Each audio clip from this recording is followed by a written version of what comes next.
بسم اللہ الرحمن الرحیم۔ السلام علیکم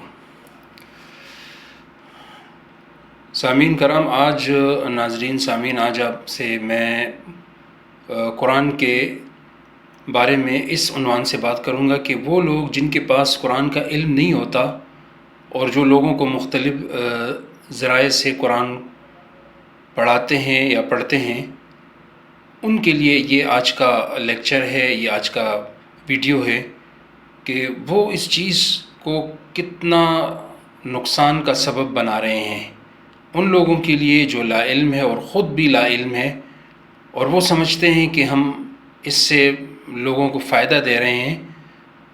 تو اس کے بارے میں آپ کو میں بتاؤں کہ قرآن جو ہے یہ اللہ کی آخری آسمانی کتاب ہے۔ انا نحن نزلنا الذکر وانا لہ لحافظون۔ قرآن میں اللہ تعالیٰ کا ارشاد ہے کہ بے شک ہم نے اس قرآن کو نازل کیا اور ہم ہی اس کی حفاظت کرنے والے ہیں۔ 1500 سال گزرنے کے باوجود بھی آپ دیکھیں قرآن آج اپنے زبر زیر کے ساتھ محفوظ ہے، چونکہ یہ ایک ایسا دور چل رہا ہے کہ جس میں بہت سارے ذرائع جو ہیں، جیسے کسی نے اردو ترجمہ دیکھ لیا تو قرآن کو مکمل سمجھ کر کہ بس میں نے اردو ترجمہ پڑھ لیا، اب میں قرآن کو سمجھ گیا ہوں۔ حالانکہ قرآن کے معنی اتنے وسیع ہے، ان کا علم اتنے وسیع ہے کہ قرآن کو سمجھنے کے لیے حدیث کا سہارا لیے بغیر یہ قرآن کے ساتھ ناانصافی اور ظلم ہے۔ اسی طرح سے قرآن اور حدیث کو سمجھنے کے لیے فقہائے کرام کے علم کا سہارا لیے بغیر یہ ان کی خلاف ورزی ہے۔ خود قرآن میں ہے، اللہ تعالیٰ کا ارشاد ہے فَاسْأَلُوا أَهْلَ الذِّكْرِ إِن كُنتُمْ لَا تَعْلَمُونَ۔ اگر تمہیں اس قرآن کے بارے میں یا حدیث کے بارے میں یا دین کے کسی علم کے بارے میں کسی چیز کا کوئی مسئلہ ہو، تمہیں سمجھ نہیں آ رہا ہو، تو تم جاؤ ان لوگوں سے رابطہ کرو جو اس کے عالم ہیں، جو اس کے اہل ہیں۔ اہل سے مراد قرآن کے جید علماء ہیں۔ جس نے قرآن پڑھا ہو، جس نے حدیث پڑھا ہو، جس نے فقہا کا علم پڑھا ہو، جس کو قرآن کے ناسخ اور منسوخ کا علم ہو۔ حضرت علی رضی اللہ عنہ کا ارشاد ہے کہ جسے قرآن کے ناسخ اور منسوخ کا پتہ نہ ہو، اسے کوئی اس بات کی اجازت نہیں ہے کہ وہ قرآن پر یا حدیث پر کوئی بات کرے۔ ایک دفعہ مسجد نبوی میں ایک شخص ممبر نبوی پہ بیٹھ کے بات کر رہے تھے، تو حضرت علی تشریف لائے رضی اللہ عنہ، انہوں نے اس شخص کو بلا کے پوچھا کیا تمہیں قرآن کے ناسخ اور منسوخ کا علم ہے؟ ناسخ قرآن کی ان آیتوں کو کہتے ہیں جو کہ اللہ تعالیٰ نے نازل فرمائی ہو، منسوخ ان آیتوں کو کہتے ہیں کہ جو پہلے نازل ہوئی ہو لیکن ان کی جگہ اللہ تعالیٰ نے پھر دوسری آیتیں نازل فرمائی، جس کو ناسخ کہتے ہیں۔ جیسے شراب کے بارے میں آیتیں آئیں، یا ایھا الذین آمنوا لا تقربوا الصلاۃ وانتم سکاریٰ، اے ایمان والو شراب کو نماز کے قریب مت جاؤ جب تم نشے میں ہو۔ اب یہ صرف اس وقت تک یہ بات تھی کہ جب تک شراب کی حرمت نہیں آئی تھی کہ نماز کے اوقات میں نہ پئیں، باقی آگے پیچھے اجازت۔ لیکن جیسے جیسے وقت گزرتا گیا تو پھر مکمل حرمت آئی، فَهَلْ أَنْتُمْ مُنْتَهُونَ، تب وہ آیت منسوخ ہو گئی، اب یہ ناسخ ہو گئی۔ جیسے قرآن میں آتا ہے مَا نَنْسَخْ مِنْ آیَةٍ نُنْسِهَا أَوْ نَأْتِ بِخَيْرٍ مِنْهَا أَوْ مِثْلِهَا أَلَمْ تَعْلَمْ أَنَّ اللَّهَ عَلَىٰ كُلِّ شَيْءٍ قَدِيرٌ۔ ہم کسی آیت کو جب منسوخ کرتے ہیں تو اس کی جگہ دوسری کوئی آیت لاتے ہیں، یا اسی طرح حکم نازل فرماتے ہیں یا اس سے بہتر کوئی حکم نازل فرماتے ہیں، جس پر کچھ نااہل لا علم لوگوں نے یہ سمجھ لیا نعوذ باللہ کہ اللہ تعالیٰ سے غلطی ہوئی تو دوسری آیت نازل فرمائی، اس کو ختم کر دیا۔ حالانکہ اللہ تعالیٰ خالق کائنات ہیں، وہ ان تمام چیزوں سے پاک ہیں۔ اس میں قرآن کی ناسخ اور منسوخ آیتوں کے اندر جو علم ہے وہ اللہ کا ایک امتحان ہے، ایک آزمائش ہے ان لوگوں کے لیے جو کہ دنیا میں ہوتے ہیں کہ پہلے جو حکم آیا اب اس کو منسوخ کر کے دوسرا حکم لایا کہ کون اس کی مانتا ہے اور کون اعتراض کرتا ہے۔ جیسے شروع میں بیت المقدس قبلہ تھا، بعد میں جب ہمارے نبی صلی اللہ علیہ وسلم نماز کے اندر بار بار آپ صلی اللہ علیہ وسلم کی آرزو یہ تھی، آپ بار بار آسمان کی طرف دیکھتے، پہلے جائز تھا آسمان اوپر دیکھنا، تو آپ کے دل کی خواہش تھی کہ ہمارا وہی قبلہ ہو جو حضرت ابراہیم علیہ السلام نے یعنی خانہ کعبہ بنایا، ابراہیم علیہ السلام والا قبلہ یہ ہمارا بن جائے۔ تو اللہ تعالیٰ نے دل کی بات وہ سمجھ لی، تو آیت نازل فرمائی، قد نرا تقلب وجهك في السماء فلنولینک قبلۃ ترضاها فول وجهك شطر المسجد الحرام۔ آپ کا بار بار آسمان کی طرف دیکھنا اور یہ آرزو کرنا کہ بیت اللہ آپ کا قبلہ بن جائے، تو چلو ہم آپ کے اس آرزو کو پورا کرتے ہیں اور آپ کے لیے ہم بیت اللہ کو قبلہ بنا دیتے ہیں، بس اپنا چہرہ پھیر دیجئے بیت اللہ کی طرف۔ چنانچہ جب بیت اللہ قبلہ مقرر ہوا تو اس پر کچھ لوگوں نے اعتراض کیا کہ یہ کیا بات ہوئی، پہلے بیت المقدس اب بیت اللہ، تو اس کا مطلب ہے پہلی تمام عبادات تم لوگوں کی ضائع ہو گئی۔ تو آیت آئی نہیں، یہ جو پہلے بیت المقدس تھا پھر بیت اللہ ہوا، دونوں اللہ کے حکم سے ہوئے۔ لا نضيع اجر المحسنین، ہم کسی نیکوکاروں کی نیکیوں کو ضائع کرنے والے نہیں ہیں۔ چنانچہ وہ بات ختم کر دی گئی۔ تو اس قسم کی بہت ساری تعویلات ہیں قرآن کے اندر، بہت ساری آیتیں ہیں جس میں احکامات مختلف قسم کے ہیں۔ پہلے آیت آئی، یا ایھا الذین آمنوا اتقوا اللہ حق تقاتہ، اے ایمان والو اللہ سے ڈرو، ایسا ڈرو جیسے سے اس سے ڈرنے کا حق ہے۔ اس آیت کے نازل ہونے پر صحابہ کرام حضور علیہ السلام کے پاس تشریف لائے کہ یا رسول اللہ، اس آیت میں تو اللہ تعالیٰ فرما رہے ہیں کہ اللہ سے ڈرو جیسے اس سے ڈرنے کا حق ہے، تو اللہ کا مقام تو بہت بڑا ہے، کہاں ہم اس کی استطاعت رکھتے ہیں کہ اس کے مقام کے مطابق اس سے ڈریں؟ تو اس پر اللہ تعالیٰ نے پھر دوسری آیت نازل فرمائی، فاتقوا اللہ ما استطعتم، کہ اتنا اللہ سے خوف اختیار کرو جتنا تمہارے بس میں ہو، جتنا تم کر سکتے ہو۔ تو انسانی بس کو، انسانی طاقت کو سامنے رکھ کر اللہ تعالیٰ نے پہلی آیت کو منسوخ کر کے دوسری آیت کو ناسخ کر دیا۔ اسی طرح سے قرآن کی بہت ساری آیت ناسخ اور منسوخ، جو کہ کچھ آیتیں ایسی ہیں جو کہ عمل میں نہیں ہیں لیکن تلاوت میں ہیں۔ اب یہ علم ہوا، دوسری تعویلات بہت ساری ہیں، اس قسم کے علوم، حدیث کے بہت سارے روایات ہیں قرآن کے تفاسیر سے متعلق، کیونکہ قرآن کا علم جو ہے حدیث کے بغیر یہ ایسا ہے جیسے کہ ایک انسان آنکھیں رکھتا ہے لیکن اس میں روشنی نہیں۔ تو آج ایک ایسا وقت آیا ہے کہ علم لوگوں نے سوشل میڈیا پر بیٹھ کر، جیسے یوٹیوب چینل پہ اکثر میں دیکھتا رہتا ہوں، آپ بھی دیکھتے ہوں گے کہ بہت سارے لا علم لوگ کچھ تراجم کا، کچھ قرآنی اردو تراجم کا سہارا لے کر قرآن کے تفسیر وہ لوگوں کو اپنے نظریات سے پڑھانے لگتے ہیں۔ تو یاد رکھیں، ہوشیار رہیں۔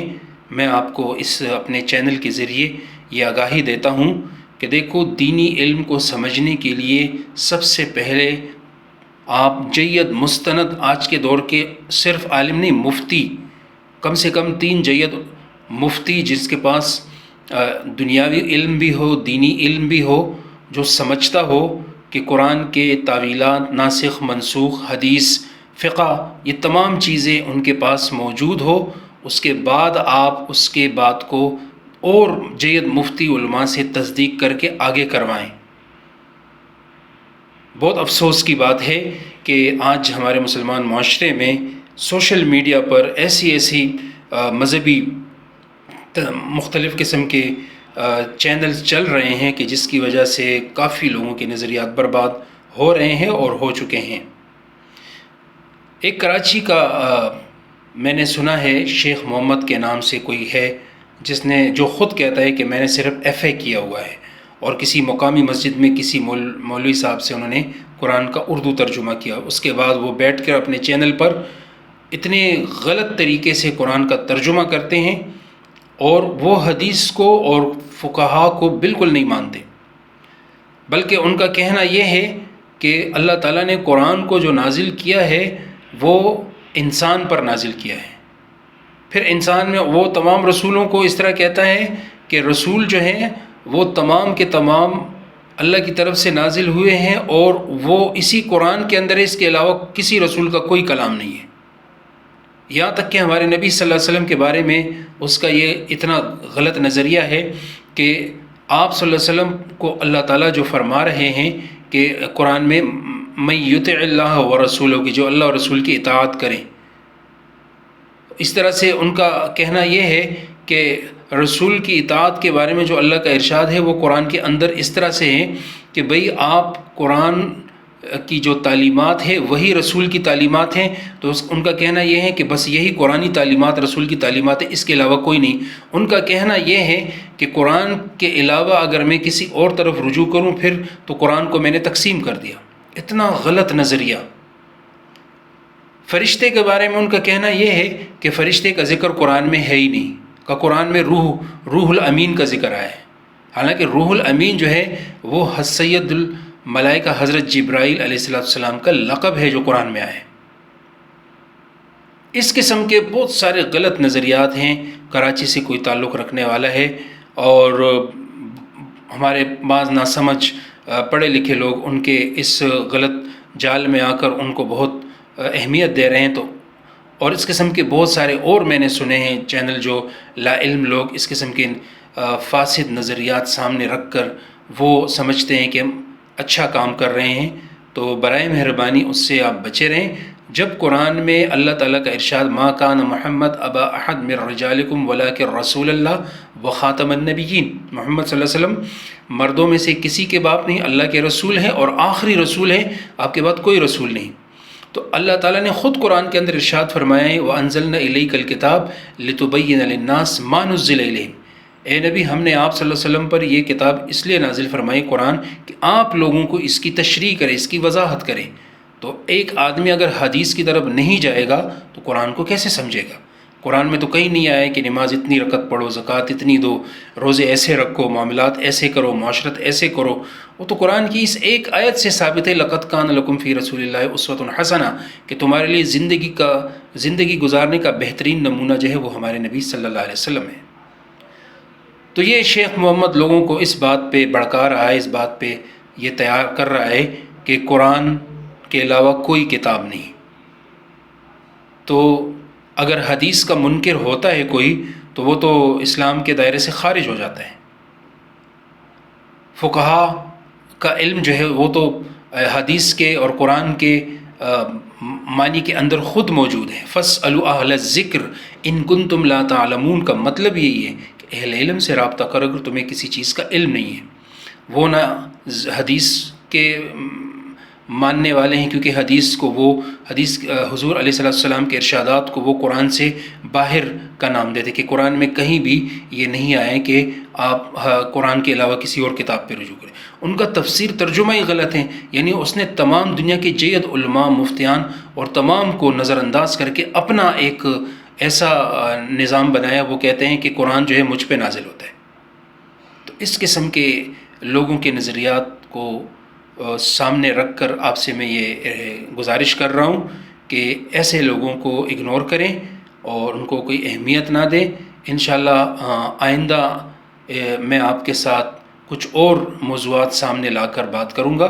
بس آپ سے گزارش یہ ہے کہ جو آج میں نے آپ کو قرآن کی تفسیر، حدیث کی تفسیر کے بارے میں بتایا کہ لا علم لوگ کس طرح اس کو آگے کرتے ہیں، اس کو توجہ سے سن کر کوشش کریں کہ اپنے ساتھیوں کے ساتھ بھی شیئر کریں.